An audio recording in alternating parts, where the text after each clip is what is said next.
a 6.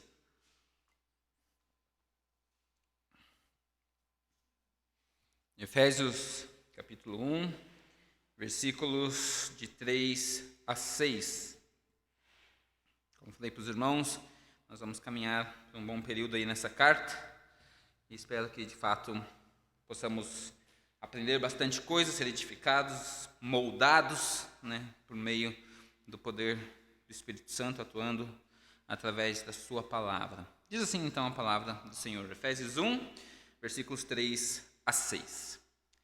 Bendito o Deus e Pai de nosso Senhor Jesus Cristo, que nos tem abençoado com toda sorte de bênção espiritual nas regiões celestiais em Cristo, assim como nos escolheu nele, antes da fundação do mundo, para sermos santos e irrepreensíveis perante ele, e em amor nos predestinou para ele, para a adoção de filhos, por meio de Jesus Cristo, segundo o beneplácito de sua vontade, para o louvor da glória de sua graça, que ele nos concedeu gratuitamente no amado. Irmãos, nós vamos ficar nesses 4 versículos. Aqui não se encerra o pensamento de Paulo, não se encerra o parágrafo do apóstolo Paulo. Eu vou deixar isso claro, ele se encerra somente no versículo 14, mas nós não temos condições de estudarmos 11 versículos ao longo aqui da exposição. Então, eu vou dividir esse texto, muito provavelmente, em 3 partes, para nós podermos entender os conceitos que Paulo vai trazer aqui. Bom, pensando nisso, então, a gente, na semana passada, não sei quantos dos irmãos se lembram detalhadamente da pregação, espero que vocês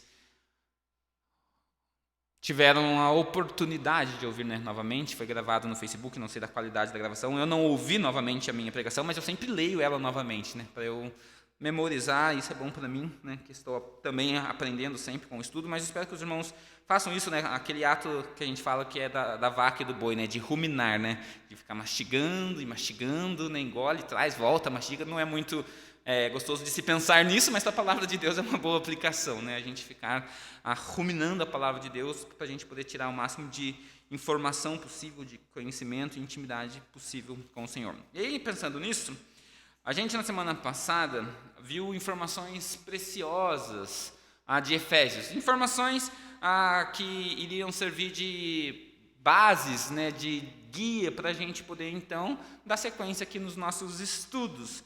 E dentro dessas informações, eu vou trazer algumas importantes para a gente introduzir aqui o texto. A gente entendeu o cenário em que a carta foi escrita. A gente viu, olhando para a vida de Paulo, como aconteceu ao encontro de Paulo com a igreja de Éfeso, com a cidade de Éfeso, e ao longo de 3 anos, então, enquanto ele estava lá ensinando a Éfeso, ele foi embora, se despediu da igreja de Éfeso juntamente com os presbíteros, e alguns anos depois ele veio ser preso, e lá da prisão, então, em Roma, ele escreveu a carta, a qual nós vamos investir aqui um tempo de estudo. Então, uma informação importante para nós lembrarmos aqui durante o período de estudo dessa carta, que Paulo estava preso quando ele escreveu essa carta. A gente não pode se esquecer disso. Um segundo ponto que a gente precisa se lembrar é o tipo de relacionamento que Paulo tinha com a igreja de Éfeso. Não era uma igreja itinerante para Paulo, que Paulo, vez por outra, passou por lá como um pregador televisivo. Não, ele teve 3 anos de vivência com aqueles irmãos. Ele tinha intimidade com aqueles irmãos. Ele sabia o apelido daqueles irmãos. Ele sabia que é como eu hoje saber que o apelido do Francisco é Kiko. Embora não o chame, mas eu sei que os irmãos o conhecem como Kiko, porque temos intimidade, eu conheço quem é o Francisco, eu sei a quem está se referindo. Assim era também Paulo com a igreja de Éfeso. Ele teve um relacionamento íntimo com aqueles irmãos, ele conhecia aqueles irmãos, ele sabia quem era o João, quem era a Maria, quem era o Léo, quem era a Lília, quem era o Gui, quem era o Geraldo. Paulo sabia quem era a igreja a qual ele estava escrevendo. Isso vai fazer também a gente ter um entendimento bom da carta quanto àquilo que Paulo está escrevendo. Sabíamos da intimidade, nós vimos da intimidade que Paulo tinha com a liderança da igreja, que após os 3 anos então dele lá em Éfeso, quando ele vai se despedir da igreja, ele lá de Mileto, de outra cidade que ficava a 55 quilômetros de Éfeso, ele convoca os presbíteros da igreja, e todos vão lá se despedir de Paulo, e você percebe que aqueles presbíteros choram porque Paulo está falando que ele não voltaria mais, que ele ia partir para a sua jornada missionária, e aqueles irmãos vão sentir a falta dele. Então você percebe que Paulo não só tinha uma intimidade com a liderança, mas aquela liderança amava Paulo, né? Porque em outros tempos o pastor, quando vai embora, alguns presbíteros e diáconos estão soltando fogos porque o pastor está indo embora, né? O missionário está indo embora. Não era o caso lá de Paulo. Eles choraram, né? Falou que eles choraram e juntos se ajoelharam e oraram pela despedida de Paulo. Então Paulo tinha aquela liderança com ele. Aquela liderança apoiava no ministério. Paulo conhecia quem eram aqueles homens que conduziam a igreja do Senhor. Então essa informação também precisa estar gravada em nossa mente para que a gente possa dar sequência aqui no nosso ensino, nos nossos estudos. Nós entendemos também na semana passada o fato pelo qual Paulo decidiu colocar Éfeso, né, na sua rota missionária. Né, porque Paulo ele não falou somente a Éfeso, ele falou a várias cidades que nós mencionamos aqui na semana passada. Mas entendemos que Éfeso era uma cidade estratégica. Por quê? Porque era uma das capitais do Império Romano, era uma cidade populosa que tinha entre 400 mil a 500 mil habitantes naquela época. Então, pensar uma cidade de 500 mil habitantes é muito grande, né? É do tamanho, por exemplo, de Sorocaba, que é uma cidade enorme, para quem conhece Sorocaba, né? É pouco menor que São José, que tem 600 mil, e bem maior que Taubaté, que tem 300. Então, a gente percebe que naquele ano, né, há praticamente 2.000 anos, uma cidade de 500 mil era uma cidade realmente metropolitana, né, digamos assim. E por que Paulo, então, escolheu essa cidade? Porque a informação se dissiparia rápido, né? Ela ia ser disseminada por aquelas pessoas, porque tinha também lá um turismo muito grande que acontecia em volta daquilo que nós chamamos o templo da grande deusa Diana de Éfeso. Então, havia muitas pessoas que iriam visitar aquela cidade para adorar Diana e automaticamente ouviriam o evangelho que Paulo estava ensinando lá. Então, Paulo pensou estrategicamente, vamos a Éfeso, falar de Cristo lá.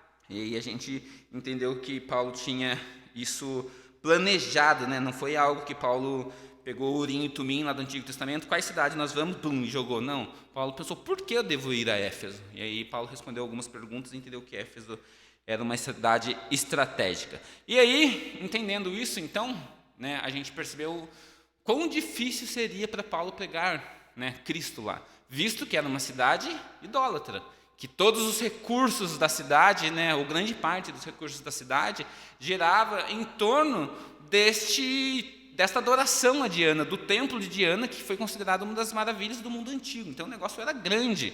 A gente não está falando de um templo do tamanho nosso aqui não, tá, irmãos? A gente está falando de um negócio grande. Aquilo, eu não sei quanto comportava, mas para ter se tornado uma das maravilhas do mundo antigo, eu acredito que devia ser algo parecido com o teatro que tinha em Éfeso, que comportava 25 mil pessoas. Então, acho que o negócio lá não devia ser pequeno, não. Tá? Mas, enfim, entendendo isso, tudo, né, para a gente continuar aqui os nossos estudos, nós nos lembramos de duas questões importantes na semana passada. Que Paulo estava escrevendo uma carta para uma igreja que não estava passando por problemas doutrinários. Paulo não teve que ficar corrigindo problemas naquela igreja, ele não teve que escrever lá para falar contra falsos mestres, ele não teve que escrever lá para falar contra problemas eclesiásticos, né? Não tinha irmãos que estavam em desentendimentos, né? Não tinha irmãos que estavam dividindo a igreja. Paulo não teve essa preocupação. Então, quando Paulo está escrevendo a carta, né, ele deixa de lado essas questões que eram comuns nas outras igrejas, né? Problema doutrinário e divisão de igreja, né? Porque aconteceu isso em Corinto, estava acontecendo isso também lá na Galácia, né, a questão do judaísmo, né, rompendo um pouco com a igreja. Então, Paulo não tem esse problema com a igreja de Éfeso. E, por conta disso, essa é uma das cartas com o maior conteúdo teológico, doutrinário, né, de Paulo, junto com Romanos. Aí, irmãos, a gente recapitulou um pouco de informação da semana passada, e aí durante a mensagem, e do meio para frente, eu quis influenciar os irmãos a lerem a carta aos Efésios com um viés, entendendo que todas as coisas convergem em Cristo, em Jesus. E a gente correu uma série de versículos aqui para os irmãos perceberem que Paulo está usando isso ao longo da carta. Tá? Então, não sei se os irmãos leram, né, seguindo a recomendação pastoral durante a semana, eu falei para os irmãos, leiam a carta, tentam ler pelo menos uma vez, 2 vezes, com esse viés, se atentando a isso que Paulo está falando. E aí, se os irmãos leram, eu acho que isso vai ajudar na compreensão, né, ao longo da carta. E a gente então entendeu que todas as coisas giram em torno de Jesus, que Ele é o que dá sentido para todas as coisas, Ele é o cerne da história, da existência de todas as coisas, tá? Então a gente pode entender que tudo de fato acontece por Ele, por meio dEle e para Ele. Então, trazendo isso, né, tudo que eu falei até agora, a nossa mente, a gente pode dar continuidade aqui no nosso texto, a fim de a gente entender como Paulo vai pensar nessas coisas que nós lemos agora, dos versículos 3 a 6. E aí, irmãos, nesses próximos versos, né, de 3 até o 14, embora limitemos hoje ao versículo 6, a gente vai entender o fato de todas as coisas convergirem em Jesus. Por que que Paulo está mostrando nesses primeiros versículos como todas essas coisas que convergem em Cristo têm acontecido ao longo da história, ao longo da eternidade? Paulo vai mostrar logo nesses versículos que nós somos abençoados, né, por meio de Cristo Jesus, como a gente viu aqui já na leitura, e como o fato de sermos abençoados tem a ver com o plano, né, de Deus. Como isso tem a ver com o plano de Deus, que não se limita à nossa história como criação, mas esse plano existente, ele é pré-existente a este mundo. Ele não se limita à criação da nossa terra, do nosso sistema solar, mas ele se limita à eternidade. Deus, desde quando é Deus, determinou que a história fosse assim.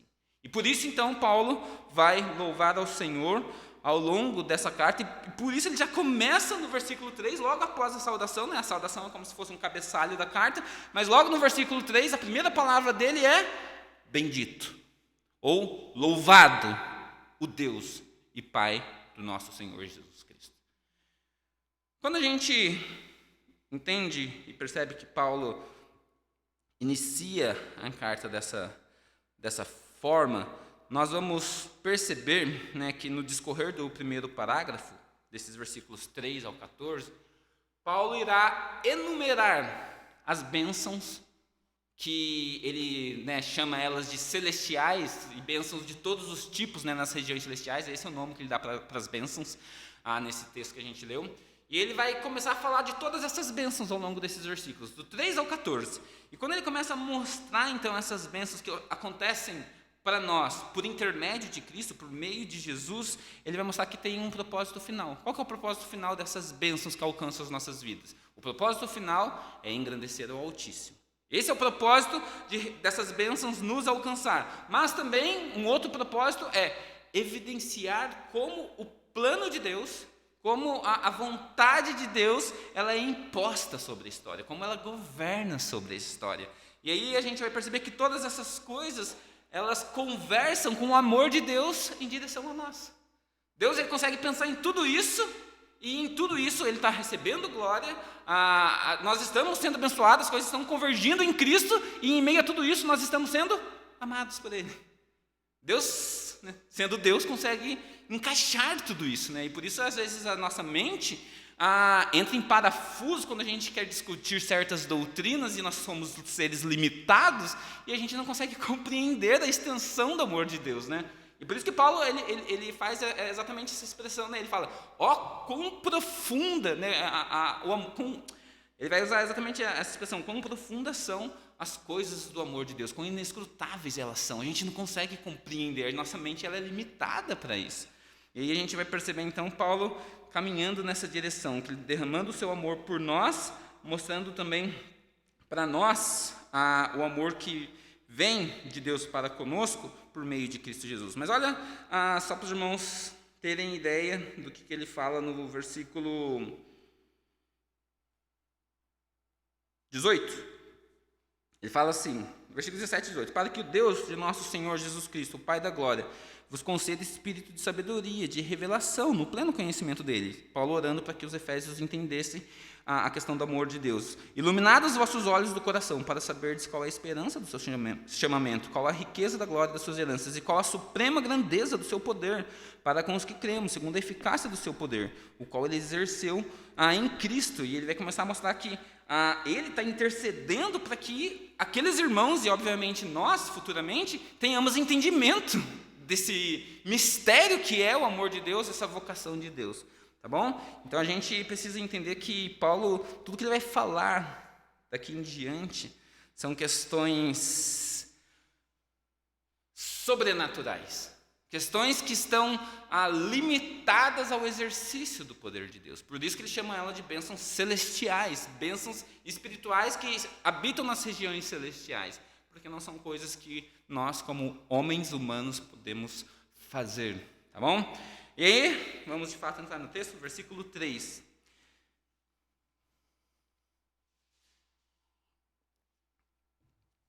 Bendito o Deus e Pai do nosso Senhor Jesus Cristo, que nos abençoou com todos os tipos de bênçãos espirituais nas regiões celestiais em Cristo. Paulo, logo no início, então, aqui da carta, ele engrandece ao Senhor, tendo em mente tudo que ele vai apresentar. Tudo que ele vai falar dos versículos 3 ao 14 já está na cabeça dele. Quando Paulo está escrevendo a carta, ele sabe sobre o que ele vai falar. E sabendo sobre aquilo que ele vai falar, de como ele está olhando para a atuação de Deus na história, ele começa então bendizendo ao Senhor. Né? Paulo não bendiz ao Senhor por aquilo que ele já escreveu nos versículos 1 a 2, mas ele está bendizendo ao Senhor por aquilo que ele ainda vai escrever. Tá? Então, quando a gente lê essa carta, é importante a gente entender que Deus é bendito por tudo que Paulo vai falar dos versículos 3 a 14, que é o primeiro parágrafo aqui, onde ele fecha a primeira ideia. Então, quando você começar a ler a carta de Efésios, não pare antes do versículo 14, senão não vai fazer sentido o que Paulo está falando. Tá? Então, ele começa dizendo, olha, bendito o Deus e Pai do nosso Senhor Jesus Cristo, por causa disso. E ele começa a enumerar uma lista e falar de tudo, porque ele afirma que Deus é bendito. Tá? E essa ideia se fecha só no versículo 14, então a gente precisa entender isso, que Paulo ele vai falar sobre Deus, sobre o que Deus fez, né, na eternidade, na história, e por isso Paulo diz que esse Deus ele é louvado, ele é bendito, ele é louvável. E como dito, irmãos, né, no final da semana passada, no último sermão, Paulo, quando ele está escrevendo essa carta, ele escreve ela direcionada para a igreja. Né? Lembra-se que ele inicia a carta falando, Paulo, apóstolo de Jesus Cristo, aos santos que estão em Éfeso e fiéis em Cristo Jesus. E a gente entendeu então que Paulo está se referindo à igreja. E aí ele continua falando aqui no versículo 1, né? Os irmãos lerem lá comigo. Graça a vós outros e paz da parte de Deus, nosso Pai, e do Senhor Jesus Cristo. Eu quero que os irmãos percebam aqui nesse detalhe da carta, indo aí para o versículo 3. Que quando Paulo está trazendo para os irmãos essa afirmação de engrandecimento, né, ele fala que bendito é o nosso Deus e Pai, né, no versículo 3, ele chama os irmãos de Efésios e ele, sendo judeu, e coloca todo mundo debaixo da mesma paternidade. Paulo, sendo judeu, falando com os efésios que são gentios, e ambos chamando Deus de Pai, Paulo, logo no início da carta, ele está rompendo com uma barreira que existia. Que ele vai gastar tempo no final, depois do capítulo 2 e no início do capítulo 3, para falar que esse Cristo fez com que nós tivéssemos uma só fé, um só Deus, um só batismo. Então Paulo vai começar a falar de unidade logo no começo do texto. E por isso ele fala, olha, Deus, ele fala no versículo 3, bendito Deus e Pai de nosso Senhor Jesus Cristo. Ele não fala do meu Senhor, ele fala que Jesus é Senhor tanto dos Efésios quanto do Paulo sendo judeu. Por que a gente precisa entender isso daqui? Que a gente precisa observar esses detalhes que Paulo vai esclarecer ao longo da carta. Paulo já está mostrando que Deus é bendito porque, primeiramente, ele já está rompendo com algo que estava acontecendo ao longo da história. Porque até então, o Deus, o Messias, era alguém que havia vindo somente para os judeus. E Paulo está falando, não, vocês não entenderam o mistério que estava oculto. E por isso Paulo vai falar do mistério que estava oculto, sendo este mistério a revelação de que Jesus, o Messias, ele veio para salvar um povo, sim, mas não um povo de Israel. Não um povo efésio, mas ele veio salvar um povo que Deus chamou de seu. E este povo que Deus chamou de seu é que Paulo vai falar no próximo versículo. Tá bom? Então a gente precisa se atentar a isso. E o apóstolo ele continua, né, o motivo do seu louvor ao Senhor começa a aparecer aqui na carta, porque ele começa dizendo, bendito é o Senhor, Deus e Pai de nosso Jesus Cristo. Mas por que ele é bendito? Porque ele nos abençoou. A minha versão aqui traduz muito ruim, tá? A minha versão ela fala, porque ele tem nos abençoado com toda sorte de bênção. E a língua original não é ele tem nos abençoado, é ele nos abençoou. Eu não sei se tem alguma tradução assim com abençoou. Tem? A sua é, Marlene? Abençoou? É melhor traduzido. Porque, irmãos, essa aqui é uma atitude passada de Deus. Ela não é uma atitude presente. Deus não ainda está nos abençoando sobre isso que Paulo vai falar. Sobre o que isso Paulo vai falar, ele já nos abençoou. Já está completo este ato de Deus. Deus ele nos abençoa hoje ainda? Sim, com outras coisas, mas sobre isso que Paulo vai falar, essa bênção já foi exercida por Deus, já foi praticada por Deus. E que bênção é essa? Né? Que toda sorte de bênção é essa? Paulo vai falar nos próximos versículos. Tá? Então veja que Paulo ele sempre vai completar o seu raciocínio. A gente precisa entender que Paulo está falando de coisas que o Senhor já fez, não de coisas que Deus está fazendo ou fará. Então, bendito é o nosso Senhor, Deus e Pai do Senhor Jesus Cristo, que nos abençoou. O verbo aqui é passado. Por que isso é importante? Porque, queridos, Paulo ele olha para a história, para aquilo que ficou para trás, não só da vida dele, mas para a história do povo de Deus, e para a eternidade passada, ou aquilo que ele entende sobre a eternidade, né, passada, aquilo que Deus determinou nos seus planos, e aí ele fala assim, eu só posso engrandecer a Deus. Eu olho para a história e vejo o que Deus fez com a nação de Israel, vejo o que Deus fez com o seu povo, e a minha reação é engrandecer a Deus. Eu olho o que Deus fez com a eternidade, e a minha reação é engrandecer a Deus. Eu não posso ter outra reação, vendo Deus ao longo da história sempre preservar um povo, mesmo esse povo sendo rebelde. Eu não posso ter outra reação vendo Deus ao longo da história preservar uma nação que por várias vezes, né, foi idólatra, por várias vezes deixou Deus de lado para seguir suas prioridades, e Deus sempre preservando o remanescente até da igreja ser constituída para fazer um povo seu. E aí Paulo olha para tudo isso e ele fala, bendito seja Deus, que nos abençoou, com todos os tipos de bênção. Mas aqui, antes de eu continuar com o versículo, a gente já pode parar para refletir um pouco e perceber qual é a nossa reação diante de Deus quando nós paramos e olhamos para a história. Como nós, como povo de Deus hoje, olhamos para a história da nossa vida, olhamos para a história da humanidade e reagimos diante de Deus. Qual que é a nossa reação? Olhar para aquilo que o Senhor fez e perceber qual tem sido a nossa reação é uma atitude que nós devemos refletir. Quando nós entendemos que o Senhor já nos abençoou, como Paulo está mencionando aqui, porque já aconteceu, o que Paulo está afirmando aqui é que nós todos aqui, tá? A igreja já fomos abençoados por Deus, tá? Todos nós, não tem exceção aqui, por isso ele fala nós. Fomos abençoados. Qual é a nossa reação? Nós louvamos e engrandecemos a Deus? Quando eu olho para a minha vida e falo, Senhor, eu louvo o Senhor porque o Senhor me abençoou. Só que daí você começa a pensar, né? Mas será que do que eu estou falando? Que bênção é essa que eu estou falando?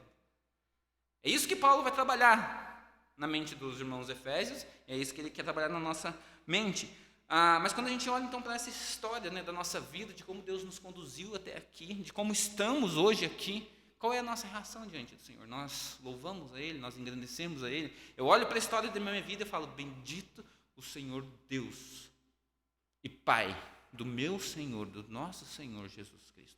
Eu louvo a Ele pela história, pelo aquilo que eu vi que Ele fez na história. Não só na história do mundo, mas na minha história. Porque o que Paulo está falando é exatamente isso. Né? Lembrem-se de quem era Paulo.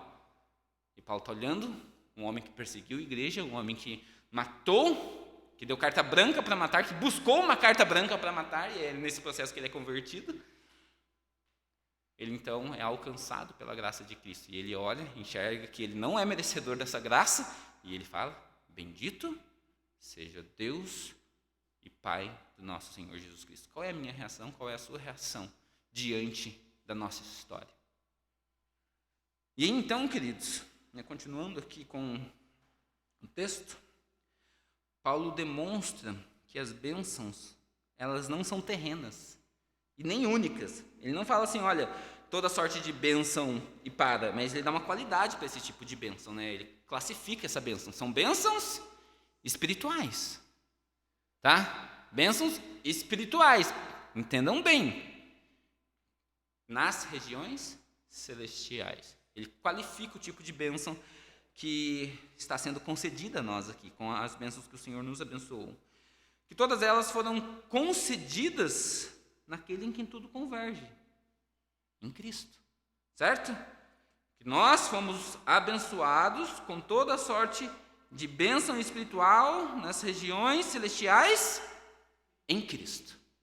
Não foi por causa de que o Lielson é bonzinho, porque o Francisco é bonzinho, porque a Fernanda é boazinha, não é porque nós merecemos ser abençoados, mas fomos abençoados em Cristo, por causa de que todas as coisas convergem nele, porque ele é o meio, ele é o mediador de todas as coisas.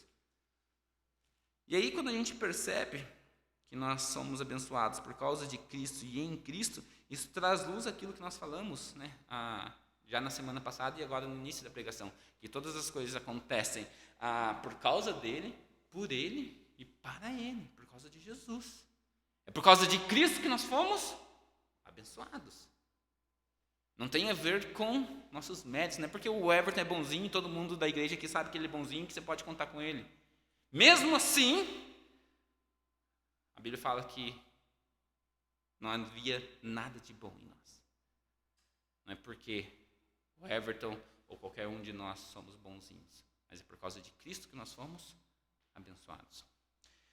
Nós precisamos entender, irmãos, que as bênçãos mencionadas por Paulo, elas são espirituais e de todos os tipos. O que Paulo está fazendo aqui não é limitar a forma pelas quais nós somos abençoados. O que Paulo está fazendo aqui é demonstrar que essas bênçãos que ele vai mencionar aqui são essenciais à nossa compreensão da bondade e do amor de Deus. Ele fala, olha, essas bênçãos celestiais, elas se tratam de algo que somente o Senhor poderia fazer. É isso que ele está falando. Olha, ele está falando, você está pensando em coisas terrenas, em riqueza, em bens, em casa, carro, propriedade, trabalho? Não. Eu não estou falando isso que você pode fazer pelo seu esforço, porque se você trabalhar e for um bom profissional e estudar, você consegue tudo isso. Mas se você conseguir tudo isso e ter todo o dinheiro do mundo, você não consegue adquirir sua salvação. Você não pode fazer nada para alcançá-la. E é desse tipo de bênção que Paulo está falando. É de algo que o homem não pode fazer por si só. É de algo que, por mais esforçado e diligente que você seja, você não vai alcançar. E por isso é chamado de bênção espiritual, celestial, porque é algo que Deus concede a nós. Aí Paulo vai começar a detalhar nos próximos versículos, então, que bênçãos são essas. Querido, eu não sei o que você espera do Senhor.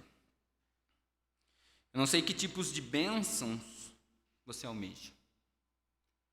Eu não sei se você tem esperado algo acontecer para louvar e engrandecer o Senhor. Porque às vezes, a gente parece que vive num dilema com Deus. Não, eu vou ser um crente mais piedoso, mais fervoroso, assim que isso acontecer na minha vida. Somos assim. Nós barganhamos com Deus o tempo todo. Eu vou ser mais comprometido quando eu tiver um emprego melhor e eu não precisar trabalhar em 2 empregos para trazer renda para a minha família. Sabe que você precisa ter só um emprego que você ganhe melhor mesmo para ter compromisso com Deus? Quando as coisas estabilizarem aqui em casa, então eu vou engrandecer ao Senhor com a minha vida. Será que é isso? Porque o que Paulo está falando é que nós bendizemos ao Senhor não pelas coisas que ainda vão acontecer, mas pelas coisas que já aconteceram. E Paulo vai falar que coisas são essas. O que Paulo está mostrando aqui, que o motivo para bendizer ao Senhor não tem a ver com algo que Deus faz ou fará, mas com aquilo que Ele já fez. Pense nisso, meu querido. Quais são os motivos pelos quais você adora a Deus? Você precisa responder essa pergunta para você mesmo diante do Senhor. Quais são os motivos pelos quais você adora ao Senhor? E então, a gente vai começar a entender que bênçãos são essas. Versículo 4. Como nos escolheu nele, antes da fundação do mundo, para nós sermos santos e irrepreensíveis perante Ele em amor.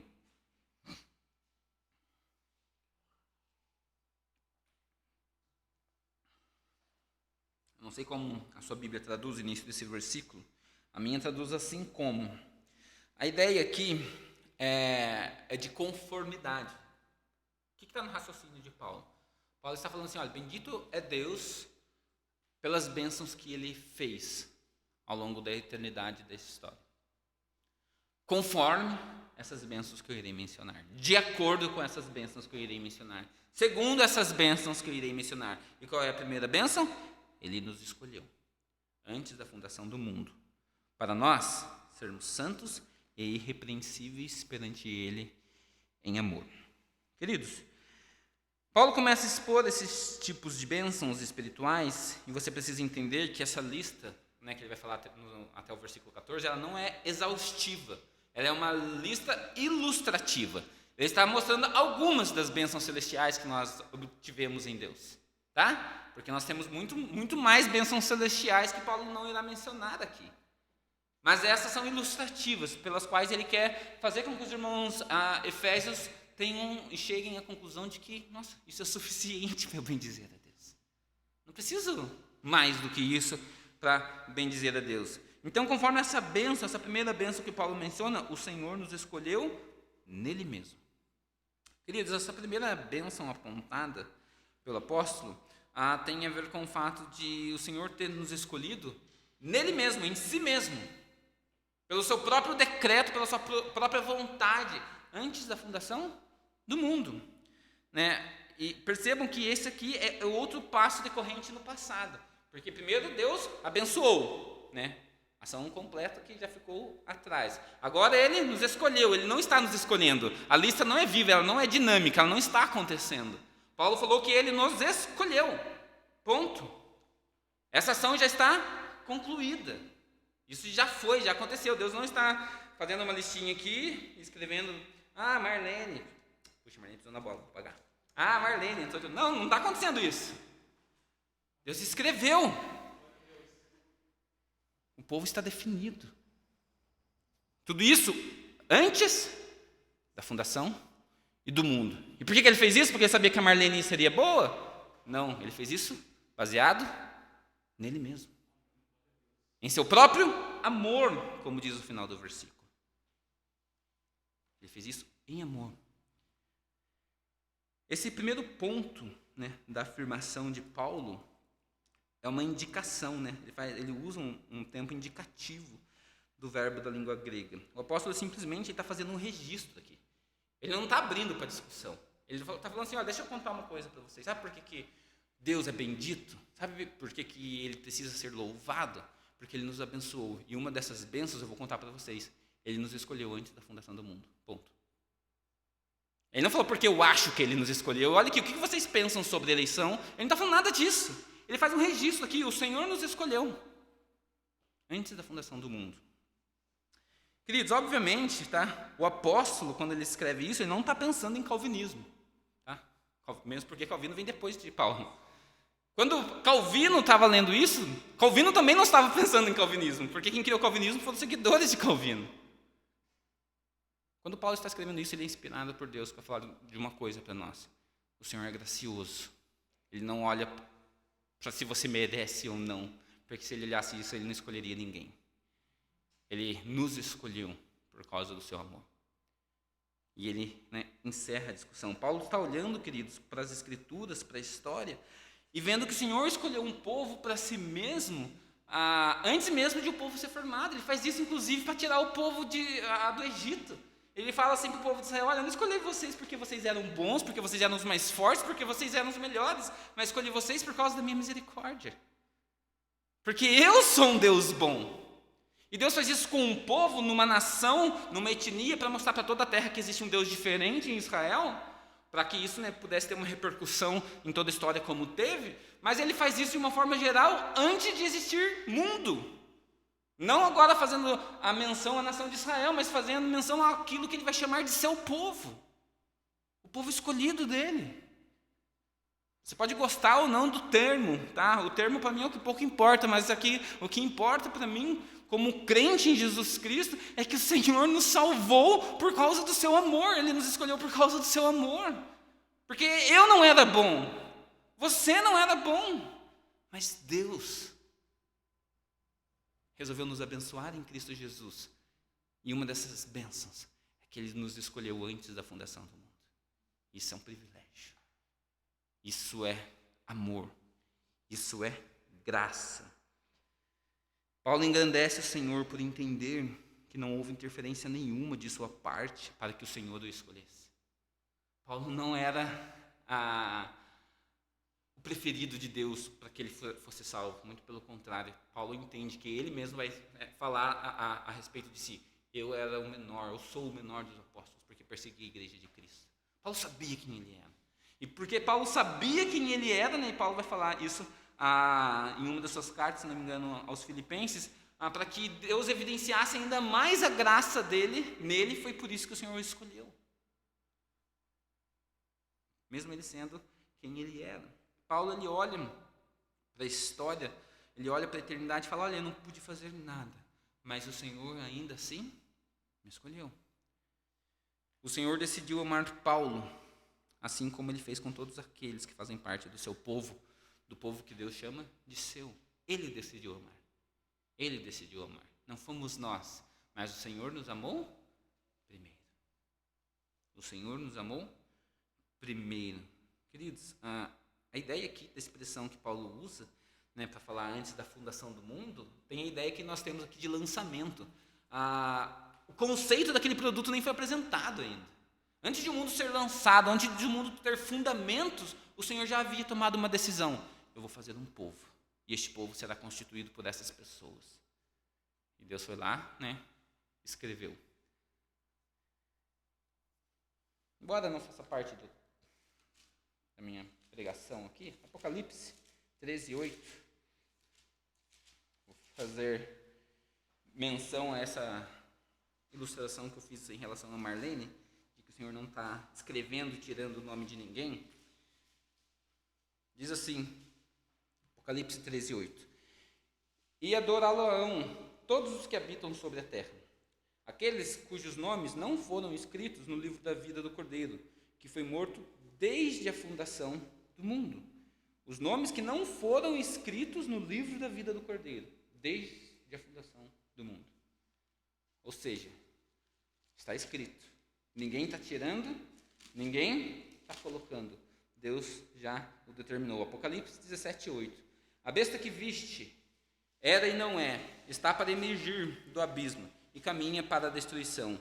E aqueles que habitam sobre a terra, cujos nomes não foram escritos no livro da vida desde a fundação do mundo, se admirarão vendo a besta que era e não é, mas aparecerá.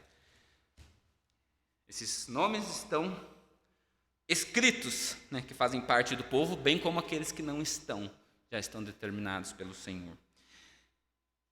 Quando Paulo entende isso, Deus formou um povo para si, antes dos fundamentos do mundo serem lançados, ele olha para o Senhor e diz, bendito o Deus e Pai do nosso Senhor Jesus Cristo. Paulo sabe que a sua reação não pode ser outra a não ser engrandecer ao Senhor. Irmãos, esse é o motivo pelo qual você e eu devemos engrandecer ao Senhor. Não tem a ver com nossas condições financeiras, não tem a ver com nossas riquezas, não tem a ver com nossa saúde, se estamos saudáveis ou não, então vamos adorar a Deus. Não tem a ver se meu casamento está indo bem ou não, ou qualquer outra coisa. Tá? Nós bendizemos ao Senhor como seu povo pelo fato de Ele ter nos feito povo antes mesmo de qualquer coisa que nós pudéssemos fazer. Deus nos escolheu fazer povo antes mesmo de a gente poder fazer qualquer coisa. Deus nos escolheu fazer povo dele, apesar de nós mesmos. Apesar de ser quem nós somos. Você sabe quem você é. Você sabe quem você é. Eu sei quem eu sou. E ainda assim, Deus escolheu me colocar dentro desse povo. Deus escolheu te colocar dentro desse povo. Apesar de nós. Eu sei que nós teríamos grandes dificuldades, né, de fazer algo que uma vez eu vi o Geraldo ilustrando numa aula que ele deu aqui. De pegar o filme das nossas vidas e passar aqui publicamente todos os nossos pensamentos. Tudo que pensamos. Ficar às claras de todo mundo. E a gente sabe que os nossos pensamentos nos condenariam. E assim mesmo o Senhor nos escolheu. Entende o que é graça? Entende o que é amor? Entende que não tem a ver com eu e você sermos bons? Tem a ver com o amor do Senhor. Ele nos escolheu. E aí o texto continua e mostra que essa escolha, né, como um povo dele, tem um objetivo. Qual é o objetivo? Versículo 4. Para sermos santos e irrepreensíveis perante ele em amor. Irmãos, é impossível, tá, desassociar a salvação de uma vida de santidade. Prestem atenção nessa afirmação. É impossível desassociar a salvação, a eleição de uma vida de santidade. Porque todo esse processo aqui de salvação, a fim de que a gente seja santo e irrepreensível, foi pensado por Deus com começo, meio e fim. De modo que o fato de Deus ter escolhido algumas pessoas não dá para essas pessoas o direito de viver uma vida depravada. Porque o que dizem algumas pessoas que são contrárias ao pensamento aqui da eleição que Paulo está ensinando? Bom, já que essas pessoas são eleitas e Deus irá salvá-las a qualquer custo, eles podem viver as suas vidas como bem entender. E essa é uma afirmação totalmente contraditória, porque o que Paulo está falando é que esses que são escolhidos por Deus, Deus os leva a um tipo de vida que evidencia essa eleição. E que tipo de vida é essa? É uma vida santa. É uma vida irrepreensível. Então, se você encontra pessoas que acham que pode ter esse tipo de vida porque foram escolhidos, você já entende que ele está fora do grupinho ali, porque ele tem um entendimento errado. Porque aqueles que o Senhor os salvou com um fim de ser santos e irrepreensíveis. E Paulo vai falar que ele faz tudo isso conforme a tua vontade. Ou seja, a vontade de Deus vai ser imposta. Deus vai levar essas pessoas a terem uma vida de santidade. Não é uma vida sem pecado, tá, irmãos? Mas é uma vida que honra e glorifica esse Deus. Porque nós ainda estamos vivendo aqui nessa carne e vamos pecar. Mas são pessoas que estão em lutas constantes para viver essa vida que Paulo está propondo. A própria evidência daqueles que são escolhidos é que eles cumprem esse propósito de Deus de viver uma vida de piedade. Essa é a evidência. Irmãos, eu estou aqui há 4 anos e meio e a gente estudou muito o livro de Tiago e João. Principalmente o livro de João, a carta de João, porque um dos propósitos de João é esse que ele fala no capítulo 5, eu vos escrevi essas coisas a fim de que vocês saibam, que vocês são salvos. Esse é um dos propósitos da carta de João. Ele recheia os 5 capítulos daquela carta, cobrando daquela igreja, daquela comunidade que está dispersa, que eles precisam ter evidências de salvação, para que eles entendam que fazem parte desse povo. Porque, irmãos, o que mostra, de fato, que o Senhor nos salvou, nos escolheu, é porque nossa vida dá frutos. E por isso que todas as Escrituras narram isso. Pelos seus frutos os conhecereis. É impossível a árvore má dar bons frutos. É impossível a árvore boa dar maus frutos. Então, se ele é uma árvore boa, uma árvore escolhida, ele precisa dar bons frutos. Simples. É simples esse raciocínio, essa lógica na mente de Paulo. Esse é o motivo pelo qual as Escrituras sempre apontam para uma vida que dá frutos, para uma vida que demonstra evidências de salvação. Anota na sua mente, no caderno, onde você quiser, mas tenta se lembrar disso que eu vou falar agora. As obras, elas não nos fazem merecedores da salvação. Elas são o carimbo que atesta que nós já fomos alcançados por ela. Presta bem atenção nisso. As obras não nos fazem merecedores da salvação. Essas boas obras, elas são o carimbo que atesta que nós já fomos alcançados por ela, por essa salvação. Tá? É o ticket de garantia. Essa pessoa foi salva por Cristo Jesus. Como você sabe? Você olha para as obras delas e você percebe. Foi isso assim que conclui o raciocínio do texto que o Everton deu hoje, de Efésios 2, 1-8. Ele parou no 8, porque pela graça sois salvos mediante a fé. E isso não vem de vós, é dom de Deus. Aí vem o propósito, não de obras, para que ninguém se glorie. Entretanto, somos feituras dele, criados em Cristo Jesus para as boas obras, as quais Deus de antemão preparou para que andássemos nela. Deus preparou essas obras para a gente andar nela, para o seu povo andar nela. Você tem dúvida que o povo de Deus vai andar nela? Não, o povo de Deus vai andar nela. O Senhor preparou para que isso acontecesse. E o que Paulo está falando nos primeiros 14 versículos desse texto é que a vontade de Deus acontece. que Ele é soberano para fazer todas essas coisas conforme o seu beneplácito ou conforme o seu bom propósito. Ele vai fazer. E como desfecho, né, essa escolha que nos leva a uma vida de santidade e piedade foi feita com base no amor divino, não em nossa dignidade, não em nossa honra, porque não há um justo sequer, não há ninguém que busque a Deus. Todos se extraviaram. Todos. Versículo 5. E aí, primeira bênção, que Paulo falou das bênçãos celestiais. Ele nos escolheu. Segunda bênção, ele não só nos escolheu para ser povo, mas ele também nos predestinou. Mais um verbo passado, completo. Ele não está fazendo isso agora, ele já fez. Nos predestinou para ele, para a adoção de filhos. E como ele fez isso? Por meio de quem ele fez isso? Por meio de quem em todas as coisas converge. Por meio de Jesus Cristo. Conforme o seu bom propósito, conforme o seu prazer, conforme a sua boa vontade, para satisfazer a sua própria vontade, ou os seus próprios decretos, se a gente fosse utilizar um sinônimo aqui da língua original. Deus fez tudo isso conforme a sua vontade para realizar os seus próprios decretos. Aquilo que ele determinou lá atrás. Que quando Paulo olha que Deus fez tudo isso antes da fundação do mundo, e Paulo o louva, o bendiz. Essa enumeração, né, das bênçãos que Paulo está fazendo continua e nos mostra que o Senhor nos predestinou. E agora não só para sermos um povo, mas Ele predeterminou que nós também seríamos filhos. A todos quantos creem, deu-lhes o poder de serem feitos filhos de Deus, a saber, os que creem no seu nome. Deu-lhes o poder, deu-lhes o direito de serem feitos filhos de Deus. Notamos, queridos, aqui que o Senhor nos colocou sob a sua paternidade.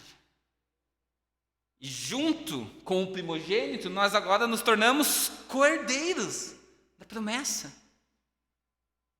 Adquirimos direitos que eram pertinentes somente ao primogênito, somente a Jesus.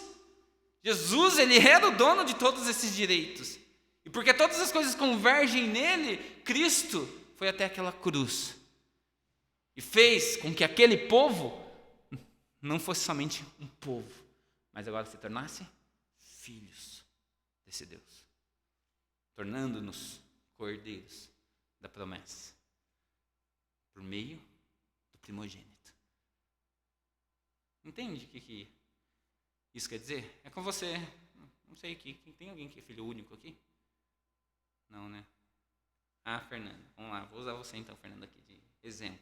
É como se a Fernanda, filha única, resolvesse morrer por um monte de estranho para dividir a herança dela. Ela falou assim, eu não quero essa herança só para mim, eu quero dividir com as pessoas. Eu vou morrer para que elas tenham o direito de adquirir aquilo que era meu. Você entende quão ilógico isso é para a gente? Não sei se a Fernanda é tão boazinha assim, né, a esse ponto, se ela quer dividir o testamento dela lá com todo mundo aqui. E adivinha, ela faria isso por pessoas que cuspiram nela, que o maltrataram, que a difamaram, que não creram naquilo que ela ensinou. E aí a gente vai mostrar e entender qual é o amor de Deus. Por isso, naquela pregação lá de Coríntios, né, a gente entende que, segundo Coríntios 5, que o amor de Cristo nos constrange. Quando a gente começa a entender esse amor. E como eu disse, né, na introdução, Paulo ia evidenciar que o Senhor estabelece que a sua vontade se cumpre, não só na eternidade, mas ao longo da história, e se cumpre de modo soberano, de forma que Ele faz com que todas as coisas sejam como Ele quer, sejam conforme o seu prazer, conforme os seus propósitos. E aqui nós vemos que o Senhor resolveu por si só, em Cristo, fazer filhos. Ele não fez uma reunião com a gente. E aí, o que vocês acham? Manda ou não manda Jesus para morrer na cruz para ter um povo, para dar direito para eles de filhos? Não! O Senhor fez isso por si só. Olha o que diz o versículo. Ele nos predestinou para Ele. Ele nos deu o direito de ser filhos, mas ele fez isso para si próprio, para adoção de filhos, e fez isso por meio de Cristo, conforme a sua vontade, conforme os seus propósitos. E mais uma vez, em Cristo, por meio de Cristo, aquele que tudo converge, tudo conforme a vontade de Deus. Queridos, Deus nos escolheu fazer filhos por meio de Cristo, não porque havia méritos, não porque nós tínhamos alguma coisa de bom em nós, mas por causa que o Senhor determinou assim. Ele determinou para si mesmo fazer filhos por meio de Cristo. E aí Paulo olha para isso e fala assim: Deus me fez filho. Deus quis ser meu pai. Não fui eu que fui até ele. Ele veio até mim. Ele veio até mim, e a minha reação diante desse Deus: bendito o Deus e Pai do nosso Senhor Jesus Cristo, que me abençoou. Me abençoou como? Me fazendo povo. Me abençoou como? Me fazendo filho. Entende como que Paulo está olhando para as coisas passadas, e ele não se importa se ele está sendo perseguido, se já tentaram matar ele está preso. Não se esqueça, ele está preso. E ele está falando: tem que louvar esse Deus. Eu sei que muitas pessoas, ao lerem esse texto, ao ouvirem o que eu estou dizendo aqui, têm um tanto de dificuldade com o fato de Deus determinar quem seria seus filhos, de determinar quem seria seu povo. Irmãos, o fato aqui não é uma discussão doutrinária. O fato aqui é que Paulo está olhando para a história da eternidade e percebendo que ele não tem outra reação diante de Deus a não ser bendizê-lo. Ele fala: olha, eu não tenho como ter méritos algum nesse processo de escolher ser povo, de escolher ser filho. Eu não tenho como, eu não interferi em nada. Vocês não interferiram em nada, Efésios. Vocês não interferiram em nada, Igreja Batista Bíblica Betel. Você não interferiu em nada, pastor. O Senhor escolheu. O Senhor determinou. Essas são as expressões do texto. Aprove ao Senhor pela sua vontade. Por isso Paulo vai falar 3 vezes aqui ao longo do texto sobre o bom propósito de Deus, sobre a sua vontade, sobre os seus decretos. Aprove ao Senhor pela sua vontade, pelo seu bom propósito, pelo seu plano, constituir para si um povo e fazer desse povo filhos e efetuar a justiça que deveria recair sobre esses filhos, sobre o seu primogênito. Aprove ao Senhor fazer tudo isso. Como diz Isaías 53, ao Senhor agradou moê-lo, o primogênito. Não fomos nós naquela cruz, foi o primogênito, para que através do primogênito, a ira de Deus que estava sobre nós fosse direcionada a ele. Para que nós alcançássemos paz com Deus. Para que por meio dos ferimentos de Cristo, nós fôssemos curados, sarados, alcançados por tamanha graça. Por quê? Todas as coisas convergem em Cristo. Inclusive o castigo de Deus caiu sobre ele. Porque toda história tem a ver com Cristo. Tudo tem a ver com Jesus. Versículo 6. Para o louvor da glória de sua graça, a qual graça é essa? Que graciosamente ou benevolentemente o Senhor nos deu nele, naquele que é o amado. Naquele que é o amado, Jesus. Paulo respira, digamos assim, ele para e aí ele fecha o primeiro pacote de bênçãos que ele quer que a gente entenda para louvar o Senhor. Porque ele vai continuar falando sobre mais bênçãos a partir do versículo 7. Por isso que eu parei nossa pregação aqui no versículo 6, porque Paulo vai continuar enumerando essas bênçãos. Então Paulo respira, fecha esse primeiro pacote de bênçãos espirituais, celestiais, apontando que essas coisas caminham no único sentido. Que tudo isso direciona a igreja, o seu povo, os seus filhos para um lugar. Que lugar é esse? O louvor da gloriosa graça de Deus. Todas as coisas convergem em Cristo para que Deus seja louvado. O Senhor nos abençoou para que Ele seja louvado. O Senhor nos escolheu e nos fez povo para que Ele seja louvado. O Senhor nos fez filhos, determinou que seríamos filhos, tudo isso antes da fundação do mundo, para que Ele fosse louvado. Existe um fim, existe um objetivo, ou seja, o esplendor da graça de Deus, o brilho da graça de Deus, ele é evidenciado a fim de que a gente louve a Ele por tamanha graça. Paulo está olhando agora para a história e entendendo tudo isso e fala assim, olha, eu não tenho como não engrandecer esse Deus por tamanha graça derramada em direção a mim, por tamanha graça direcionada a vós. E por isso, depois ele começa a fazer um trocadilho a partir do versículo 15, falando nós e vós, porque ele está falando, olha, está todo mundo alcançado por isso, por essa graça. Todos nós fomos, não existe mais barreira. Por isso o Senhor precisa ser bendito, por isso Ele precisa ser louvado. O Senhor foi e é bondoso por todas essas bênçãos que nos abençoou em Cristo Jesus. É interessante que até a forma de louvar ao Senhor, de receber louvor, tem a ver com Cristo, para o louvor da glória e da sua graça que Ele nos deu benevolentemente nele, no amado.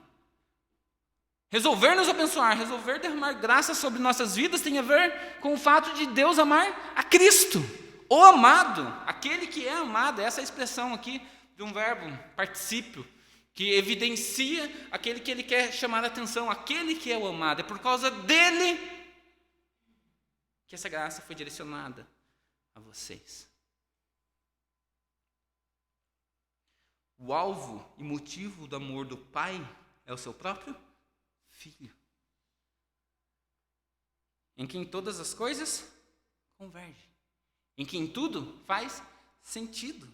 É no próprio Cristo e através de Cristo que nós vemos essa imensa graça de Deus sendo direcionada a nós e atuando em nosso benefício. Está vendo? O Senhor está sendo louvado, o propósito final está sendo cumprido, mas ainda assim, em meio a tudo isso, o Senhor nos ama. Está tudo junto, dentro do mesmo pacote. Queridos, Paulo quer que seus irmãos efésios, e obviamente nós, a igreja ao longo da história, a igreja de hoje, percebamos quão grandiosa é a obra exercida por Deus, quão grande é tudo isso que Deus fez na história através de Jesus. Ele quer que nós vejamos como sua soberana vontade ela tem sido cumprida e obedecida desde a eternidade, ao longo de toda a história, de modo que todas as coisas que aconteceram ao longo da história direcionaram para Cristo. O mundo foi dividido por meio da presença de Cristo nessa terra. Todas as coisas da história se referem a Cristo, antes e depois de Cristo, porque Ele é o centro da história. Ele é a plenitude de todas as coisas. Nele tudo subsiste. Entende como está a mente de Paulo ao olhar para a história, a ver Cristo sendo o centro da história, e olhando para Deus e falar, Deus, bendito seja o Senhor, Deus e Pai do meu Senhor, do nosso Senhor Jesus Cristo. É isso que Paulo está vendo. Não tem como ter outra reação. Todas essas coisas convergem em Cristo para um fim exclusivo, o louvor da gloriosa graça de Deus. E por isso Paulo conclui, bendito o Deus e Pai do nosso Senhor Jesus Cristo.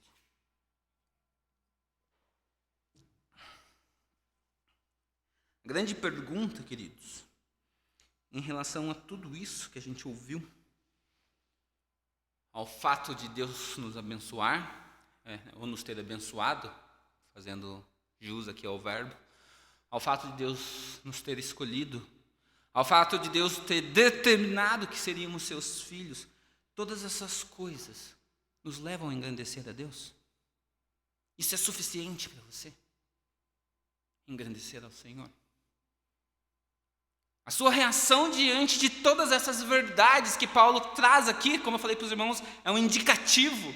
Paulo não está discutindo nada desses pontos, ele só está registrando o que Deus fez ao longo da eternidade e da história. E ele louva ao Senhor por isso. A pergunta para nós é, essas coisas nos levam a engrandecer a Deus? O que de fato faz com que reconheçamos quão bondoso, quão amoroso, quão grandioso é o nosso Deus? O que faz? Eu olhar e entender que Deus é bom, que Deus é grande, que Ele é digno do nosso louvor, da nossa obediência. O que faz? Porque para Paulo, ele não precisa de mais nada. Ele olha para isso e fala: olha, Deus, eu tenho que louvar o Senhor. Não importa as circunstâncias. Será que o que de fato nos faz com que reconhecemos Deus como Deus grande, Deus bom, Deus amoroso, tem a ver com o que Ele nos dá hoje? Será que é assim que reconhecemos que Deus é bom? Né? A moda do Deus não está morto pegou, né? Deus é bom, todo tempo, em todo tempo Deus é bom. Mas as pessoas só colocam isso mediante as circunstâncias, não ao longo da história. Deus não é bom de acordo com o que acontece. Deus é bom por aquilo que Ele é. Não é circunstancial. A afirmação do filme é verdadeira, a aplicação que é errada. Será que nós reconhecemos que Deus é bom, grande? Será que isso tem a ver com os benefícios materiais que Ele me traz? Será que quando as coisas estão bem, financeiramente falando, eu reconheço que Deus é bom? Normalmente sim, Deus é bom, tem me abençoado, Deus tem prosperado a minha casa, o meu salário, etc. Mas quando está faltando? E aí? Você continua reconhecendo que Deus é bom? Quando eu tenho saúde, às vezes a gente nem com saúde, né, reconhece que Deus é bom. Mas aí quando vem, né, a enfermidade, a gente se comporta como a mulher de Jó. Amaldiçoa logo o seu Deus e morre. É assim que a gente se comporta. Porque aquilo que enxergamos de Deus é circunstancial, não é eterno como a visão de Paulo. A visão de Paulo tem a ver com aquilo que Deus fez antes que o mundo fosse mundo. Mas nós hoje, e ao longo da história como igreja, temos entendido quem Deus é de acordo com aquilo que Ele faz na minha vida, daquilo que me é conveniente, daquilo que me faz bem. Nós não temos o juízo de Jó, né? Recebemos de Deus o bem, por acaso também não podemos receber o mal? Olhando isso na vida de Jó, é bonito. Na nossa vida não é tão legal assim. Será que reconhecemos que Deus é bom quando está tudo 10 no meu casamento, na saúde do meu filho, se meu filho é alguém que ama a Deus ou não? O que me leva a engrandecer a Deus? O que me leva a engrandecer ao Senhor? Talvez essa pergunta precise ser respondida por mim e por você. Eu fiz ela no começo da pregação. O propósito de Paulo ao longo da carta é mostrar que tudo vai convergir em Cristo com o fim de engrandecer ao Senhor.